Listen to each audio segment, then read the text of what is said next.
आत्महत्या करने वाले भोगते हैं नरक, आत्मा के साथ होता है ऐसा बर्ताव कष्टमय होती है यमलोक यात्रा। जिन लोगों का अंत दुखी मन से होता है या जो आत्महत्या करते हैं उनको नरक में कई यातनाएं सहनी पड़ती हैं।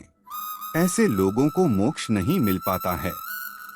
गरुड़ पुराण में ऐसे लोगों की यमलोक यात्रा का वर्णन है।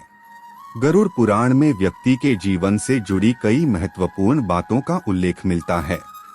गरुड़ पुराण में मनुष्य के अच्छे व बुरे कर्मों के आधार पर मिलने वाले फल के बारे में बताया गया है। मनुष्य की मृत्यु के बाद जीवात्मा को यमलोक की यात्रा करनी पड़ती है। अच्छे कर्मों वाली आत्माओं की यात्रा सुगम रहती है, जबकि बुरे कर्मों वाली आत्माओं को कई यातनाएं भोगनी पड़ती हैं। मृत्यु कई तरह से होती है। कोई अपने जन्म चक्र को पूरा करके मृत्यु को प्राप्त होता है तो कोई असमय मृत्यु के काल में चला जाता है। कुछ लोग दुखी होकर खुद के जीवन के दुश्मन बन जाते हैं और आत्महत्या करके जीवन लीला समाप्त कर देते हैं। आत्महत्या को शास्त्रों में महापाप बताया गया है।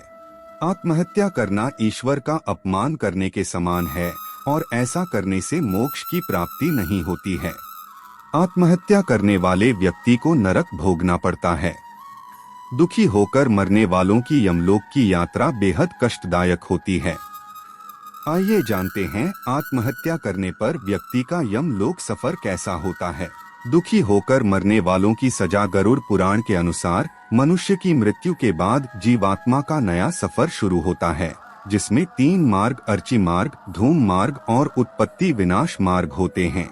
देवलोक व ब्रह्मलोक की यात्रा के लिए अर्ची मार्ग, पितृलोक के लिए धूम मार्ग और नरक लोक के लिए उत्पत्ति विनाश मार्ग होता है। उत्पत्ति विनाश मार्ग से गुजरते हैं आत्महत्या करने वाले। शास्त्रों के अनुसार कई योनियों से होकर गुजरने के बाद मनुष्य को जन्म मिलता है और उसका जीवन चक्र निर्धारित होता है। अपने जीवन चक्र से पहले दुखी होकर मरने वाले व्यक्ति को उत्पत्ति विनाश मार्ग से होकर गुजरना पड़ता है। उसे नरक में कई यातनाएं दी जाती हैं। ऐसे व्यक्ति को मोक्ष नहीं मिलता और वह भटकता रहता है, इसलिए आत्महत्या जैसे कदम नहीं उठाने चाहिए।